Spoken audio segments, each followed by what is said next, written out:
Si tu tombais, tu étais au-dessus d'une falaise, donc il y avait grosse possibilité de mort si chute.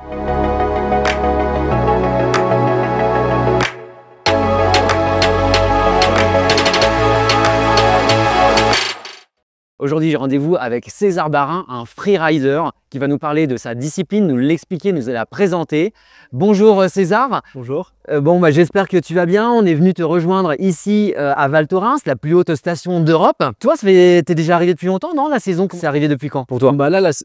Ça a ouvert le week-end dernier, donc pas ce week-end, celui d'avant. Donc on a eu pour l'instant, la neige est quand même vraiment cool. On a eu un enneigement qui est quand même assez faible pour un début de saison, mais on a réussi à ouvrir la station. Et pour l'instant, pour le freeride, on reste encore tranquille.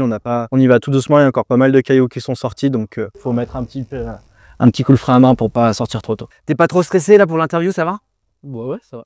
Ouais, ok, parfait. Est-ce que c'est justement quelque chose que vous allez travailler, le stress, lors des épreuves? Est-ce que vous avez un coach qui vous forme et qui vous coach sur la préparation mentale? Alors moi, personnellement, oui, j'ai un coach, un prep mental, avec qui je communique régulièrement pour pouvoir me préparer. Alors moi, c'est pas forcément le stress qui est une source de difficulté dans la compétition, ça va plus être tous les éléments autour de moi qui peuvent plus m'amener à des difficultés. D'accord, tels que quoi les éléments autour de toi? Il y avait eu la perception de mes objectifs, qu'est-ce que je voulais vraiment, toute cette mise en place. Je ne saurais pas vraiment le dire comme ça a été un long travail parce qu'en début de saison dernière, j'ai vraiment fait une saison très difficile. Beaucoup de chutes, mais pas des chutes sur des endroits intéressants. Intéressants dans le sens de l'endroit où ça doit être difficile, on appelle ça des gros hits en freeride. T'as un gros saut là et t'as un gros saut à cet endroit. Et moi, c'était soit dans des transitions, ou c'était soit un petit saut. Et du coup, on a dû travailler parce que c'est pas des endroits où je suis censé tomber. C'est des endroits qui sont censés être comme une piste bleue, très facile pour moi. Du coup, travailler pourquoi je tombais à cet endroit-là, est-ce que c'est d'inattention, qu'est-ce qui se passe dans mon cerveau et retravailler tout ça. D'accord, ok. Toi, tu es freerider. C'est quoi en fait le freeride si tu devais l'expliquer, on va dire à un enfant de 5 ans? Pour expliquer le freeride à un enfant de 5 ans, ce que je dirais le plus grossièrement, ce serait de dessiner une petite montagne en triangle, faire des petits cailloux un peu au milieu, des petits sauts un peu où il a envie, et on dessine notre ligne, on descend où on a envie, on fait des sauts là où on a envie, un peu comme un enfant pourrait l'imaginer, en arrivant en bas, entier, vivant. Alors là, entier, vivant, ça fait quand même assez peur. Quel est le but final en fait du freeride, d'une compétition de freeride? Alors le snowboard freeride en compétition, du coup on est noté sur 4 critères de jugement. Le RN style, l'engagement, la fluidité et le choix de la ligne. Le RN style, ça va être en l'air, comment on est, est-ce qu'on est complètement désorienté, est-ce qu'on est vraiment, je veux dire, stoïque, on va pas bouger, on est stable, on a du style. L'engagement, sauter des gros sauts, avoir des envies particulières, faire des gros tricks. Donc est-ce qu'on s'arrête en plein milieu de notre face pour pouvoir regarder où est-ce qu'on est, ou est-ce qu'on est fluide, on continue notre ligne. Notre choix de notre ligne, et si notre ligne elle est intéressante, est-ce qu'on va faire des grands zigzags ou est-ce qu'on va faire une ligne toute droite? Ça signifie que tu dois analyser énormément ton terrain avant. Comment se passe le repérage de la face? Alors pour le repérage de la face, en fonction des compétitions, on va recevoir soit des photos en amont, déjà 2-3 jours avant. C'est malheureusement pas sur des images qui ont de la très très bonne qualité, donc on arrive à se faire un ordre d'idée sur la taille des sauts, la qualité de la neige et autres. Mais c'est vraiment en arrivant le jour même de la compétition ou les jours avant, de vraiment aux jumelles, regarder, et là j'ai un saut là, j'ai quelque chose ici, je veux faire ça. Moi j'ai envie de dessiner et chacun dans son coin va un peu dessiner sa ligne et les tricks qu'il a envie de faire. Et après on en parle avec le coach et avec son expérience pour savoir lui qu'est-ce qui va nous amener. Non, et lui il va penser que là ça va être plus intéressant. Et surtout le repérage de la face, par où et comment on va la voir d'en haut. Parce qu'on la voit d'en bas, elle a une certaine façon, mais alors d'en haut, elle peut ressembler à complètement l'inverse. Et c'est assez drôle parce que souvent, ça arrive régulièrement qu'on puisse se perdre pour certaines personnes.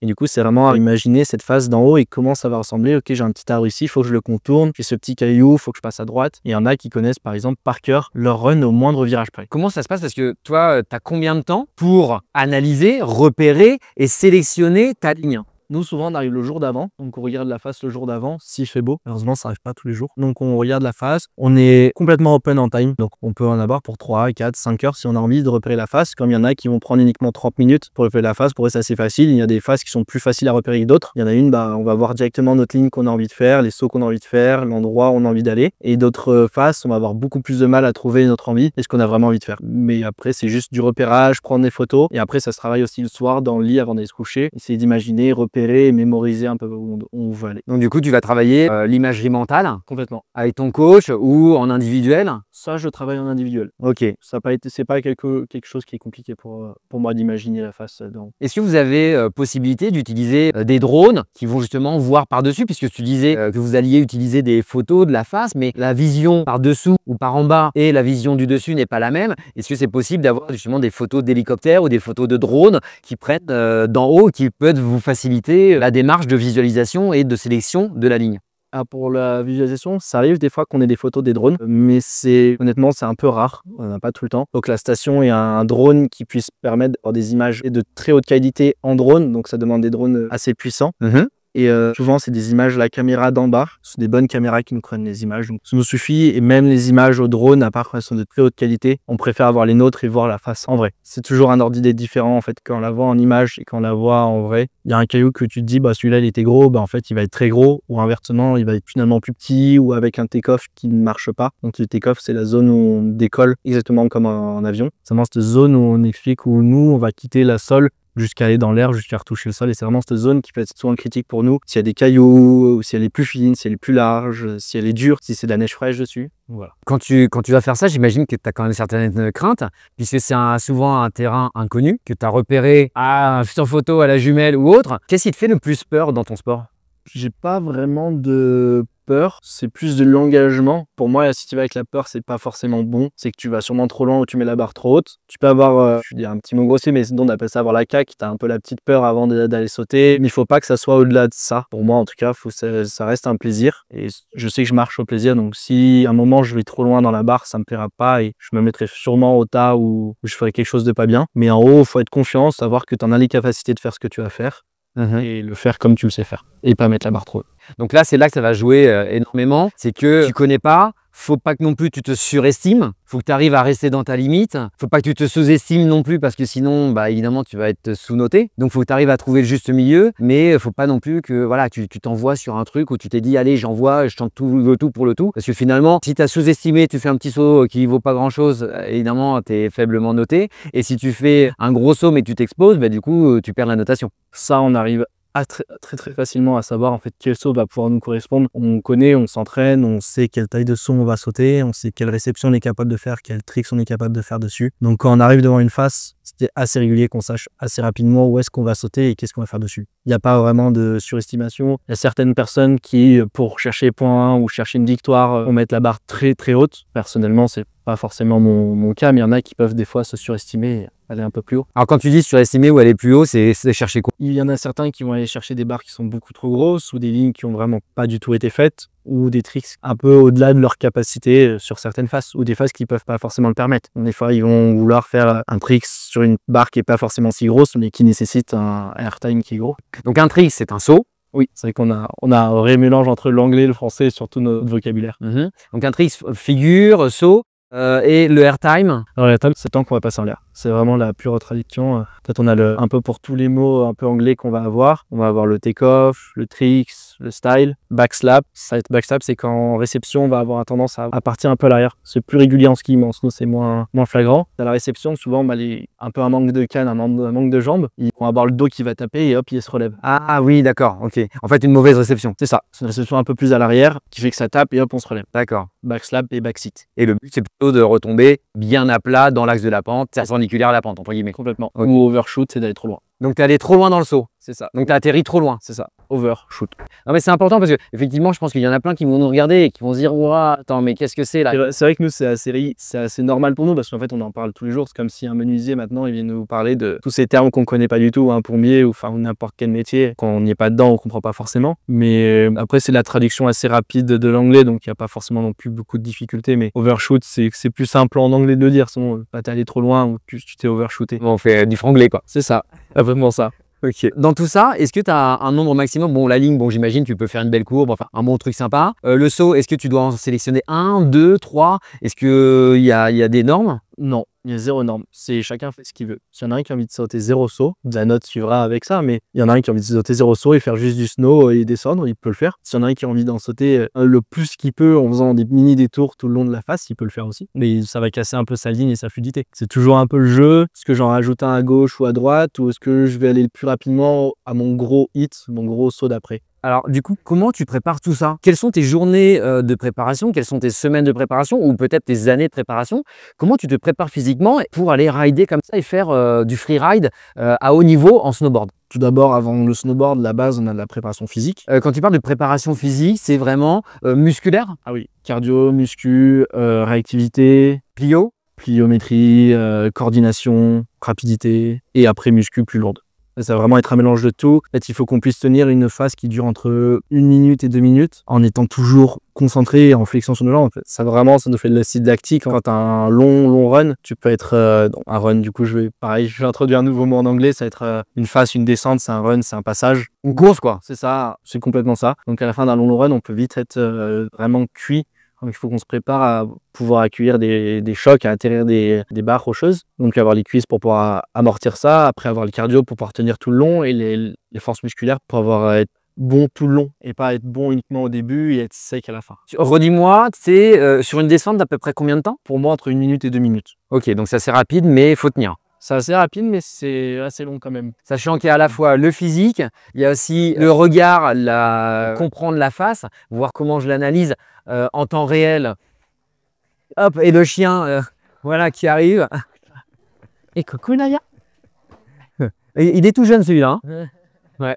Ouais, donc parce que c'est ça qui est difficile, c'est tu fais un effort physique et en même temps, tu dois analyser la face pour savoir où tu vas faire tous tes tricks. C'est le jeu un peu arriver à descendre tout en restant concentré. Lucide? Lucide, c'est complètement ça, tout en restant lucide et concentré pour savoir où est-ce que tu dois aller. Donc ça arrive souvent qu'on puisse se perdre en fin de run, notamment quand tu commences à perdre ta lucidité et ta facilité à réfléchir. Et souvent, ce qui peut arriver, c'est qu'on est, pour beaucoup d'entre nous, on a un problème de respiration. Parce qu'on ne respire pas forcément dans tous nos runs et on peut vite être essoufflé. Donc vous travaillez évidemment le cardio, c'est la réparation Complètement. physique.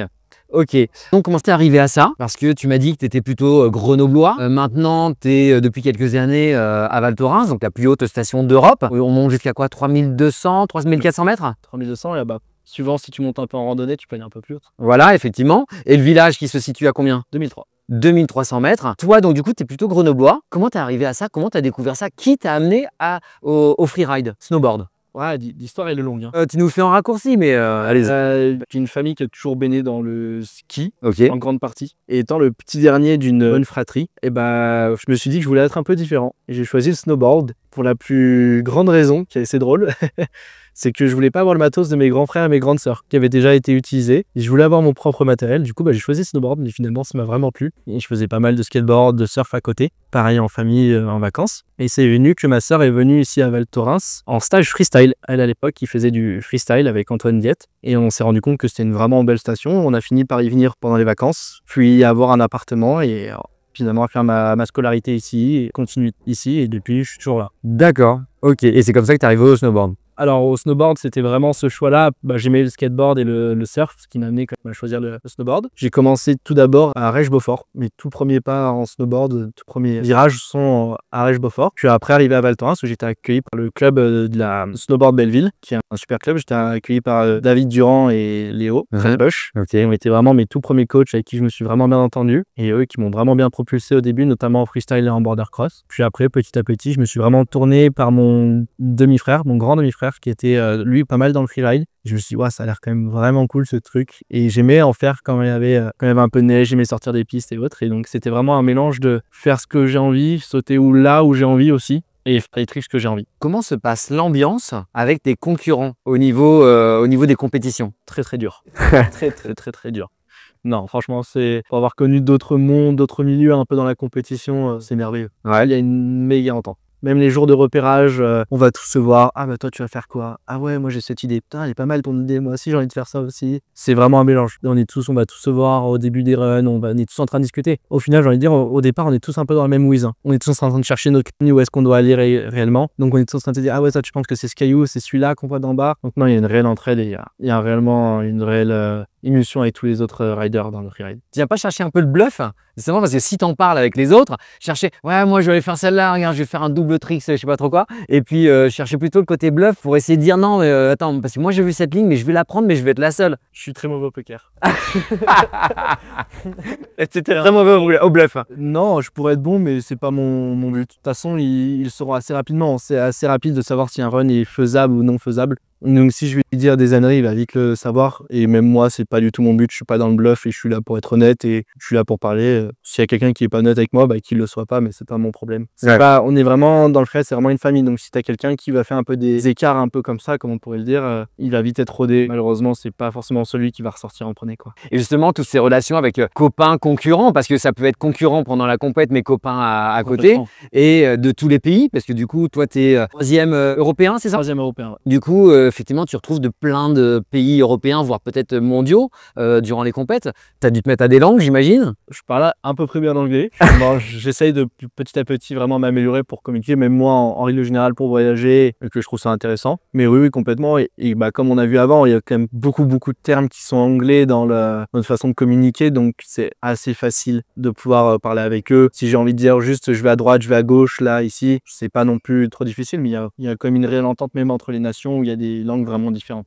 Qu'est-ce qui t'a le plus marqué en rentrant dans ce cursus de compétition? Est-ce que c'est les voyages? Est-ce que c'est les rencontres? Est-ce que c'est les pays? Waouh, bonne question. Parce que tu voyages beaucoup. Ouais, on voyage beaucoup. Là, ce qui m'a marqué le plus dans les compétitions, au final, c'est tout ce que tu viens de dire. Ça va être les rencontres, parce qu'on rencontre plein de gens. Et moi, j'adore ça, pouvoir discuter avec des gens qui viennent de un peu partout, pour mon cas, en Europe. Les voyages, parce qu'on voyage quand même dans des stations qui sont vraiment cool. On va voyager des endroits différents, on visite du pays, on goûte la gastronomie locale, c'est toujours cool. Et aussi l'émulsion entre les copains, quoi. Tous ensemble, les mêmes riders, on est toujours en train de se parler. Toi, comme on disait avant dans les lignes, y a-t-il vraiment une réelle communication et une réelle entraide tous ensemble? En gros, c'est une grosse colonie de vacances ou un voyage organisé, quoi. On voyage pas tous ensemble, mais en vrai, je dirais pas une colonie de vacances, c'est plus une famille. Parce qu'une colonie de vacances, c'est plus des enfants. Là, c'est vraiment plus une famille. Il y a vraiment de l'entraide. C'est quelqu'un qui est pas bien, même en bas, qui a pas plaqué son run. Des fois, il y a des gens qui sont très frustrés, qui peuvent être mal. Il y a quand même toujours une réelle entraide, des gens qui vont venir boire et des gens qui sont pas forcément de la même discipline, parce qu'on concourt les snowboarders hommes-femmes et les skieurs hommes-femmes aussi en même temps. Donc il peut y avoir un skieur qui va aller réconforter un snowboarder et c'est vraiment pour moi une réelle famille. Et le soir on se retrouve tous ensemble, des fois pour manger, pour aller boire une bière tous ensemble, mais c'est vraiment là où je vois que c'est différent de certaines compétitions. D'accord, ok. Alors j'imagine que tu as peut-être même une anecdote à me donner de ton début de cursus de compétiteur. J'aurais des millions des anecdotes, mais à dire j'en ai un peu moins. Comme anecdote, j'ai ma saison dernière où ça a été un peu difficile en début de saison. J'arrivais pas à me qualifier pour le Challenger, du coup la Coupe d'Europe qui a un cut en milieu de saison. Et je suis pas qualifié jusqu'aux 3 dernières compétitions. Et c'est vraiment les 3 dernières compétitions, il faut que je fasse des résultats, sinon ma saison s'arrête là un peu pour moi. Et ces 3 dernières compétitions, il y a un peu une petite révélation. Je parle du coup avec mon coach, avec mon prep mental, ce que je prends à ce moment-là d'ailleurs. Et je fais une réelle préparation avec lui. Et là, ces 3 dernières compétitions, je fais deuxième, premier. Et ce qui me permet de passer du très loin au classement dans les 10 premiers et passer le cut de milieu de saison pour aller au Challenger. Ce qui t'a permis de rentrer dedans et de pouvoir poursuivre en fait. Et de pouvoir poursuivre ma saison en Challenger, complètement. D'accord. De finir troisième à une place près de passer en Coupe du Monde. Donc ça joue à pas grand chose. La première partie se joue vraiment à pas grand chose et la deuxième partie sur le Challenger, c'est des petites erreurs. C'est des petites erreurs à travailler, mais je suis pas mécontent de pas passer cette année. Je suis encore jeune, j'ai le temps, il y a de la maturité à prendre. Et c'est pas problématique de pas être passé cette année. Moi, ça me pose pas du tout problème. Oui, parce qu'il faut le rappeler, tu n'as encore que 19 ans, tu es quand même jeune dans le cursus. Donc, effectivement, tu as peut-être encore un peu de maturité à apprendre et parfois, il y en a certains qui ont peut-être besoin de plus de temps ou... Je pourrais y être cette année, mais c'est pas quelque chose de mauvais pour moi d'être une année plus sur le Challenger, je pense. De prendre vraiment de l'expérience, de prendre de la maturité, d'être encore plus sûr de mon niveau et d'arriver encore plus prêt en fait sur le pré-World Tour. Pendant le Challenger l'année dernière, il y a un moment que j'ai trouvé assez fort. Ça a été avec Ludovic Guillaudiard, qui est l'ex-champion du monde français en World Tour. C'est lui qui a gagné le championnat du monde l'année d'avant. Il fait une saison un peu plus difficile l'année dernière du coup. Et on se retrouve ensemble sur le Challenger. Donc en fait, l'année dernière, ce qui se passait, c'était que les moins bons du World Tour se trouvaient sur le Challenger et les meilleurs des qualifiers se trouvaient sur le Challenger. Ce que j'expliquais juste avant. Et on s'est retrouvés. La première étape du Challenger, je suis dossard 3, à ce que je dis pas de bêtises. Et lui, il est dossard 1. Dossard 1, il fait un run pas mal. Et le deuxième tombe et je me trouve à dropper et je passe et je fais vraiment un très très bon run qui me permet d'ailleurs de gagner cette étape-là. Et vraiment cette passation au moment où en freeride, quand tu es le meilleur au moment des lives, tu es sur le hot seat. C'était le meilleur au classement à ce moment-là, tant que personne t'a détrôné. Donc tu restes à ce moment-là au live, tu es toujours assis sur cette chaise et lui il est là. Et à ce moment-là, c'est un peu cette passation du hot seat entre l'ancienne génération et la nouvelle. Il m'a dit des mots qui étaient assez forts à ce moment-là et qui font plaisir quand on est jeune et qu'on admire ces personnes-là, quoi. Du coup, ouais, c'est vraiment cette passation qui est vraiment intéressante entre l'ancienne génération et la nouvelle génération. Et les mots qu'il a pu me dire qui étaient vraiment forts et intéressants et très cool quand on a un jeune rider qui arrive. Aussi, j'ai eu l'occasion de rider avec l'actuel champion du monde, Victor De Ruijt, qui ride à Val Thorens aussi. Donc c'est vraiment cool de pouvoir rider avec ces personnes-là et d'avoir leur retour à eux. Donc sur ce que tu fais quand tu fais des entraînements avec eux, il n'y a rien de plus... Ça donne de l'émulsion, quoi. Ça me donne trop envie d'aller encore plus loin, de les suivre sur certaines lignes et de faire comme eux. Tu parlais de famille et finalement on retrouve souvent ça dans le sport. C'est complètement une famille, le freeride. Mm. C'est vraiment la plus belle famille. Après, je pense que, à mon avis, il y a aussi des belles familles. Et ma famille, famille. Oui, parce qu'évidemment, vous ne voyez pas, mais il y a sa sœur qui est juste à côté, voilà, et qui écoute, et qui d'ailleurs passera au reportage suivant, ou enfin à l'interview suivant. Est-ce qu'il y a un moment où tu as vraiment eu peur lors d'une descente, ou un moment exceptionnel qui t'a fait, entre guillemets, pousser des ailes lors d'un run, lors d'une compétition ou... Un moment qui a vraiment un peu la renaissance de mon hiver dernier, c'est le moment où je gagne la 4 étoiles à Nanda, la dernière compétition qui me permet de me qualifier sur le Challenger. Celle-là, elle m'a vraiment fait du bien. Déjà, avant, je gagne la 3 étoiles. En fait, c'est des systèmes de qualification sur des qualifiers de 1 étoile, c'est le petit niveau, 2 étoiles un peu mieux, 3 étoiles un peu mieux, et 4 étoiles, c'est le top. Et je gagne la 3 étoiles et je n'étais pas qualifié pour la 4 étoiles. Mais celui qui gagne la 3 étoiles a une wildcard pour la 4 étoiles. Une quoi? Une wildcard. Alors, c'est une invitation. Ok, ok, Une d'accord. invitation quand on n'est pas qualifié. Donc là, j'ai une wildcard pour la 4 étoiles. Et à ce moment-là, je gagne la 4 étoiles. Et là, c'est vraiment le soulagement de me dire que je vais sur le Challenger. Je reste avec tout le monde et je passe un bon hiver. Ok. Ton étape suivante, redis-nous où tu en es exactement et comment tu te vois dans le futur. Quelle est l'étape suivante à partir de maintenant? Maintenant, ça va être attendre que la neige tombe vraiment hors piste, pouvoir se préparer en termes de snowboard. Maintenant, c'est plus du physique, mais c'est vraiment en termes techniques de snowboard. Pouvoir remettre tous nos tricks, se remettre à zéro déjà, et après pouvoir recommencer à progresser et pouvoir mettre la barre un peu plus haute chaque entraînement pour pouvoir progresser. Et au niveau des étapes concernant les compétitions, quelle est la suite cette année? Et puis, on va dire, quelles sont les compétitions que tu vas faire cette année? Alors du coup, cette année, je suis sur le Challenger. On a 6 étapes cet hiver, commence mi-janvier normalement. Donc on n'a pas exactement la localisation de la première étape. Ils ont un problème par rapport à ça. Et après on va en Nanda, en Suisse. Après on a Montafon en Autriche, Monterosa en Italie, Kitzsteinhorn et Oberthorn en Autriche. Et voilà. Ok, donc ça c'est pour plutôt l'Europe. Qu'est-ce qui va te permettre de passer en gros des championnats Europe à mondiaux? Ça va être le classement général de ces compétitions-là. Sur les 6 compétitions, ils prennent nos 4 meilleurs résultats et ils en font un classement. Donc si tu as fait 4 fois premier, tu es premier. Et si tu as fait premier, 5e, 6e et qu'un autre un peu moins, ils font leur classement par rapport à des points. Donc le premier gagne 2500 points, le deuxième 1800 si je dis pas de bêtises, et le troisième 1500. D'accord. Donc et après ils font leur système de points et crescendo ça descend en termes de points. Donc le but c'est d'avoir, pour 4 compétitions, le but ça serait d'avoir 10 000 points quoi. 2500 x 4. Et qu'est-ce que tu vises à, je sais pas, 2 ans, 4 ans, 6 ans, les JO peut-être ou... Alors complètement, ça en discute complètement sur ça. On espère être sélectionné comme discipline au JO. On n'est pas encore sûr, il n'y a rien de sûr pour l'instant. Mais nous on aimerait vraiment, ça pourrait propulser le sport un peu plus haut que ce qu'il est déjà. Et je pense que gagner les JO à la maison, il n'y a rien de tel, il n'y a rien de plus ouf quoi dans sa vie. Gagner les premières étapes première fois que les JO sont... Enfin le freeride est au JO et en plus c'est gagner à la maison, c'est quand même le triplé un peu ouf. Ouais. Mais ouais, complètement, là, dans les prochaines étapes, ça va être passer pour le tour et essayer de gagner le titre de champion du monde et aller sur les JO. D'accord. Donc toi, tu penses que, allez, si tu mets un bon coup de cravache, tu pourrais y accéder quand? L'hiver prochain. Pour Ouais, moi, tu le British maintenant, il est l'hiver prochain. Ok, donc ça pourrait peut-être être assez rapide. Assez rapide. J'espère en tout cas. Je vais tout donner pour. J'espère pour toi, j'espère pour toi.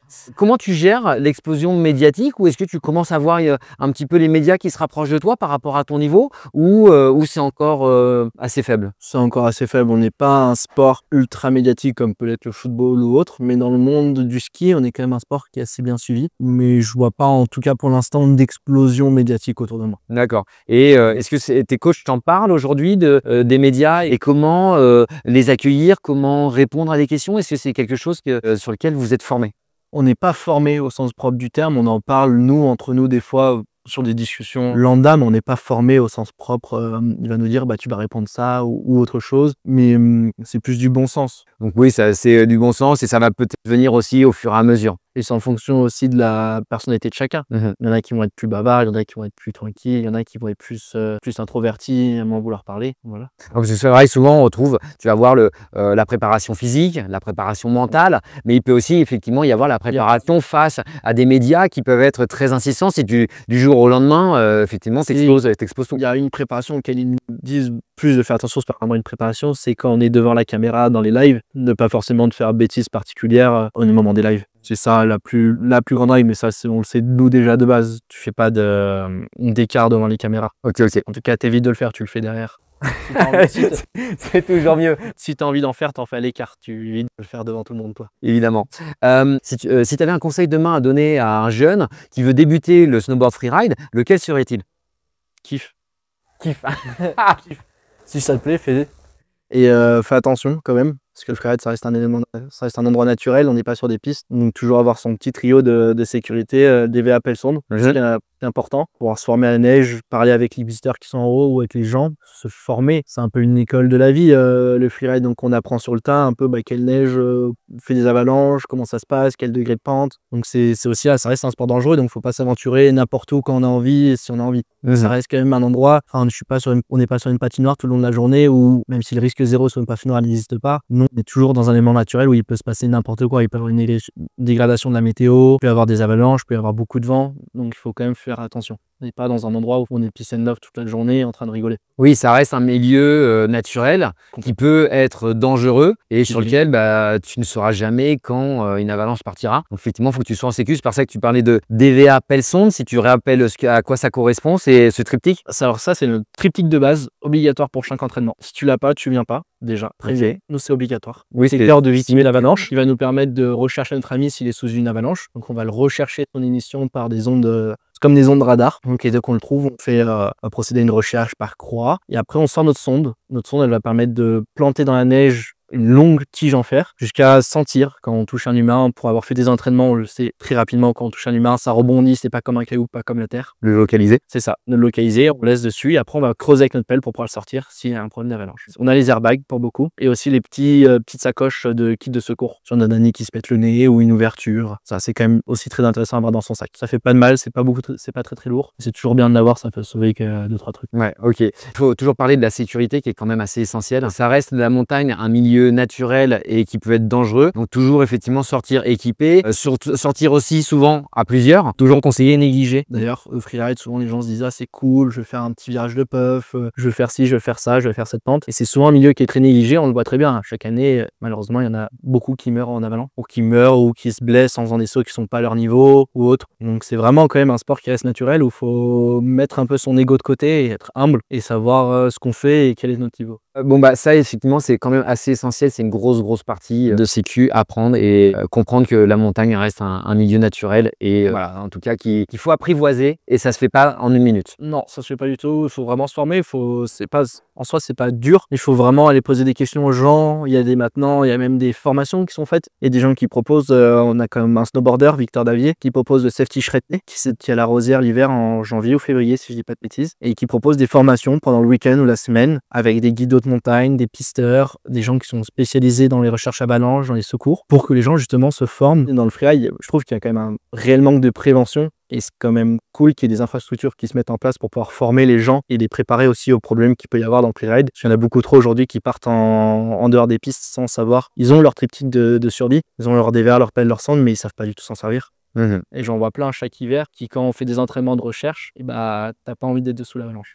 Oui, parce qu'il faut rappeler que se former, c'est quelque chose qui peut se faire proche des organismes de formation tels que l'ENSA ou la NENA aussi qui fait ce genre de formation. Mais on peut aussi aller prendre des informations ou se former auprès des pisteurs, auprès des moniteurs de ski, de snowboard ou entre professionnels et athlètes. Nous, on le fait régulièrement, on essaie de s'entraîner dès qu'on peut. C'est pas la journée la plus fun, mais la journée qui peut te sauver une vie. Donc se faire un entraînement DBA, c'est quand même la journée qu'il faut pas louper. Oui, parce que faut aussi rappeler effectivement que la courbe, quand on est effectivement préparé une avalanche, qu'on se retrouve dessous, la courbe est très très abrupte dès le début. On a voilà 15 minutes maximum. On sait que déjà les 3 premières minutes, on peut y passer. Et puis après, minutes, on perd 80% de chances de survie. Donc se former régulièrement fait partie des choses importantes à faire, et aussi connaître comment ses collègues réagissent. Parce que s'il y en a un qui est stressé, si imaginons c'est son enfant ou c'est sa copine ou autre, évidemment peut-être qu'on peut aussi avoir la notion de stress qui va être plus compliquée et on peut perdre ses moyens. On le met à l'écart.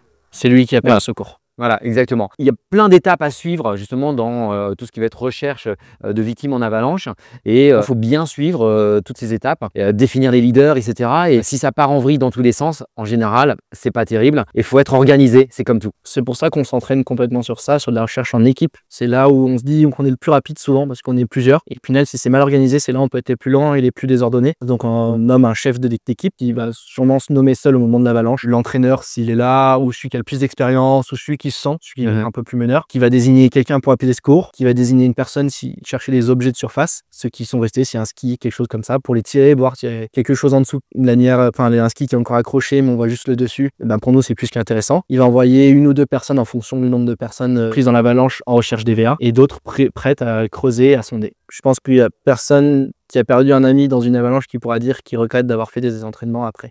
Et je répéterai même attention, puisqu'on en parle effectivement là dans l'interview. Attention, quand on part entre amis, on retrouve aussi souvent cette problématique parce qu'on est entre potes, il y a plus de rigolade, il y a plus de relâchement, et on est un petit peu moins sérieux dans ce cadre. Et finalement, on peut perdre facilement des potes parce qu'on n'est plus laxiste. Il peut y avoir aussi le fait qu'on connaît les phases par cœur. Pour moi, ça a été un problème. J'ai jamais été pris dans une avalanche encore, mais je sais que quand j'arrive dans une phase que je connais par cœur, je peux avoir moins d'intention. Ou quand je fais des amis, il y en a un, il veut faire ce saut-là, du coup, tu vas te surestimer peut-être un peu plus. Donc, faire gaffe à l'ego, à vouloir pas se surestimer et à toujours rester attention face à la montagne qui reste un élément naturel. Et c'est lui qui gagnera dans tous les dans tous les cas, tu sais pas quand ça va partir. Et le prévoir. Donc on a quand même aujourd'hui le BERA qui nous permet d'estimer le risque d'avalanche. On peut faire des découpes par battage de niveau de neige, connaître les structures de plaques. Est-ce que ça partira sur cette taille, sur cette taille? Est-ce qu'aujourd'hui c'est dangereux? Est-ce que non?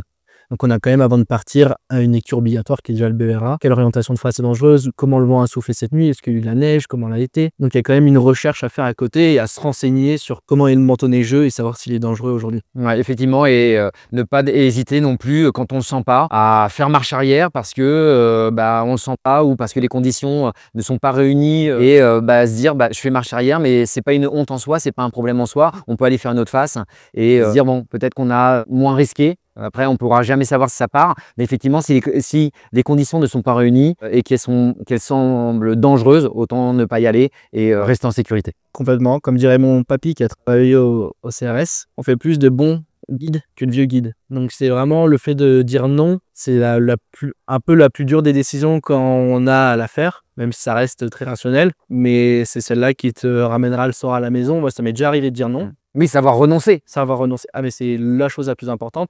Et souvent, quand on peut être des amis d'ailleurs, le fait d'avoir le jugement, est-ce qu'ils vont me dire je suis trop nul parce que j'y suis pas allé. Ça leur dit non, en fait, dire non, c'est vraiment la plus belle des forces parce que c'est vraiment celle qui va te ramener à la maison et t'es sûr. Qu'est-ce que tu as loupé? Tu vas avoir loupé un saut, tu vas avoir loupé un bout de couloir ou quelque chose comme ça. Moi, j'étais avec des amis. Il y a une zone que je me sentais pas, j'étais pas bien sur mon snowboard. C'était vraiment exposé, il y avait une falaise en dessous. J'ai dit pour moi, aujourd'hui, je passe mon tour. Je vous attends en bas, je vous regarde, je vous filme et c'est cool.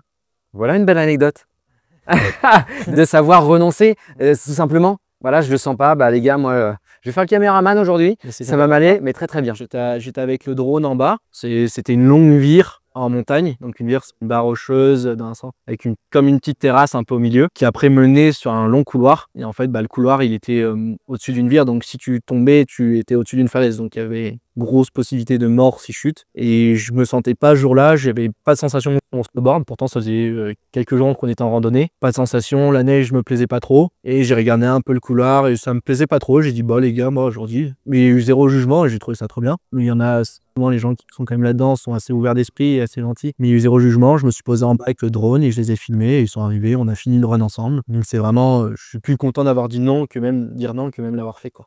Même si au final ça s'est bien passé, tout s'est bien passé, mais bon, au moins toi t'es resté. Mais peut-être que moi j'aurais pu passer en dernier et discuter, mais il n'y avait pas assez de neige, il n'y avait pas assez de choses. Donc, voilà. Sachant que ça veut rien dire, c'est pas parce que je passe dernier que l'avalanche va pas partir. Ça peut partir à n'importe quel moment, on ne sait jamais. C'est la loterie. C'est quand est-ce que j'ai une loto.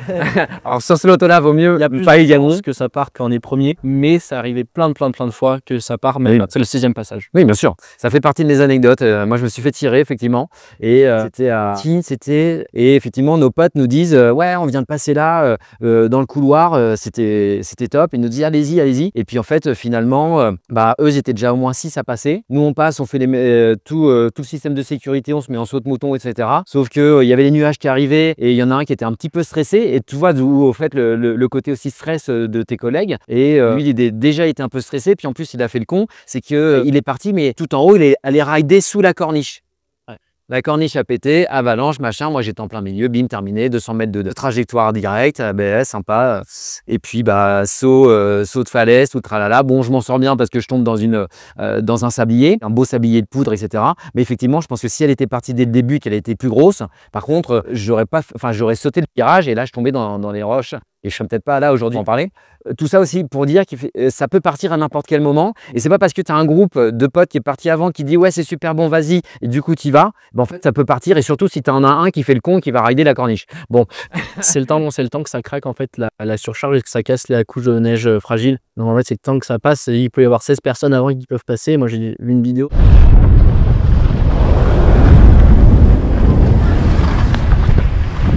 C'est en Italie, ils font tous, il y a un immense champ de neige et ils passent tous en faisant leur belle godille du guidos. Il y a au moins une vingtaine de traces. Et le mec passe tout à gauche, il suit à 1 mètre d'écart de chaque trace, comme tous les autres ont fait un beau peigne. Et au bout de la 20e trace, ça pète. Comme quoi, au bout de 20 traces, ça peut péter, ils sont tous morts. Voilà. Donc en fait, c'est ça qu'il faut retenir, c'est qu'en fait, on ne peut jamais décider. Enfin, c'est la nature qui aura toujours le dernier mot. Et nous, on pourra juste minimiser le risque, mais on ne pourra jamais l'anticiper totalement. C'est bien, on a déjà pas mal évoqué là-dessus, on a même beaucoup fait, on aura beaucoup de choses à dire. Tu nous as ramené un objet, tu nous le présentes et tu vas nous dire ce qu'il signifie pour toi et ce qu'il représente. Alors, du coup, j'ai ramené 3 objets.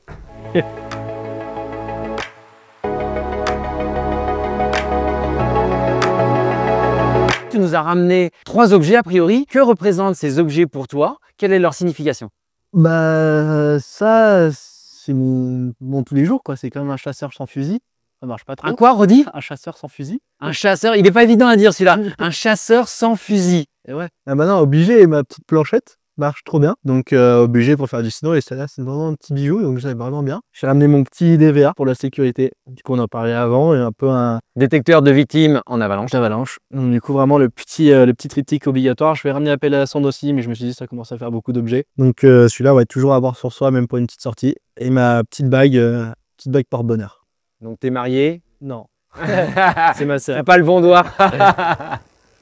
Alors la bague, ok, du coup tu l'as tout le temps avec toi, c'est complètement. Tu dis complètement, c'est ma petite bague porte-bonheur que m'a offert ma sœur l'année dernière au moment où j'en chie un petit peu en compétition justement, où du coup un peu aussi le mental qui allait pas bien derrière et du coup ça a été le petit remonte moral et le petit porte-bonheur pour la fin de la saison. Ok, qui t'a aidé. Complètement. Ok. Donc c'est d'ailleurs ce qu'on voit, finalement tu parles de la famille, le soutien de la famille est souvent assez important dans le haut niveau. Complètement. Pour moi, si tu as quand même un bon entourage et quelque chose autour de toi qui est stable, c'est quand même beaucoup plus facile d'arriver à évoluer. Ok. Donc si je reprends ça, c'est ta board pour rider, ouais. Ton DVA pour te mettre en sécu et ton petit porte-bonheur. C'est ça, complètement. Je suis en sécu, je kiffe et j'ai le bonheur avec moi. Ok. Bon c'est parfait. Tiens, maintenant, si tu devais me donner un contact que tu aimerais que j'interviewe derrière ou prochainement, ça serait qui? J'ai un ami qui fait du snowboard et qui tourne pas mal maintenant en Coupe du Monde, lui, de border cross. Il s'appelle Julien Thomas. Et il ride vraiment bien et il commence à pas être mauvais. Bon, on peut essayer ça, on fera le contact et on verra bien. Bon, très bien. En tout cas, moi je te remercie, ça m'a fait plaisir. On a parlé longuement sur ta pratique. Je pense qu'on a tous compris ce qu'était le snowboard freeride. Tu as 19 ans, tu es un petit peu dans le début. Peut-être qu'on va devoir évoluer sur la suite. Peut-être les JO, si ça passe et si c'est validé sur les JO. Peut-être qu'on te reverra à ce moment-là. En tout cas, ça m'a fait énormément plaisir de parler de cette discipline qui n'est pas non plus la plus connue, on peut le dire. Elle est connue, alors souvent on l'a peut-être plus sur le ski, peut-être plus connue en ski. Peut-être. Peut-être, je sais pas, ouais. Mais Ça reste une discipline attractive, c'est quand même toujours la journée cool quand il y a puff. oui, Et souvent les gens la prennent un peu pour une discipline un peu cool, un peu c'est les mecs cool qui vont faire ça, alors que quand tu vois tous ceux qui sont en compétition, c'est pas si cool que ça. Enfin, ça reste cool, on a une réelle entraîne, mais il y a une réelle préparation derrière physique, mentale, et il y a un engagement qui est tel que je pense très peu ont quand tu vois ce que certains font. C'est loin d'être la petite discipline baba cool comme ça pouvait l'être avant. non, mais c'est Il y a clair. encore une très mauvaise vue, encore beaucoup de personnes sur ces disciplines qui disent ah ouais, mais pour certains ils vont dire ça a été fumeurs de joints qui sont en haut de la montagne et qui rigolent, alors que quand tu vois tous les sportifs qui en font, c'est loin d'être ça quand même. Oui, puis il y a peut-être intérêt à pas trop se mettre de trucs dans le nez ou de boire d'alcool ou de se mettre un gros spliff dans le nez parce que effectivement derrière, comme tu nous en as parlé pendant tout l'interview, il y a quand même une rigueur certainement physique, nutritive aussi pour aller faire ce que tu fais, du freeride, de snowboard et être super lucide parce que en fait ça peut être aussi très dangereux. Donc si tu t'es mis des trucs dans le nez, effectivement ça peut être très dangereux pour toi. C'est risque et péril. Voilà, donc c'est mieux de rester plutôt sportif, un vrai sportif, avec juste ce qu'il faut, une bonne alimentation, une bonne hygiène de vie, beaucoup de sommeil. Comme partout, comme sur la route, faut être bien dans ses bottes. Exactement, exactement. Bah, je te remercie César Barin, freerider en snowboard, actuellement à Val Thorens, à la station la plus haute d'Europe, jusqu'à 3200 mètres si je ne me trompe pas, et qui nous a accordé cette interview. Si cette interview vous a plu, que vous voulez voir les autres, ou voir en tout cas la suite de tous nos reportages, n'hésitez pas à aller sur notre chaîne YouTube, à mettre des pouces et qui peuvent nous aider effectivement à nous faire connaître, continuer à nous faire connaître, à vous abonner, à activer la cloche et à nous suivre évidemment. Vous retrouverez plein de reportages qui expliquent tous les sports, qui vous présentent tous les sports, mais à la fois aussi des athlètes comme on a pu voir avec César Barin. Vous retrouvez aussi le site internet qui est un site qui permet de recruter des éducateurs sportifs, qui les vérifie, qui les certifie et sur lequel vous pouvez trouver des activités sportives. Je vous dis à bientôt pour de nouvelles expériences avec de nouveaux athlètes et je l'espère fortement. Ciao!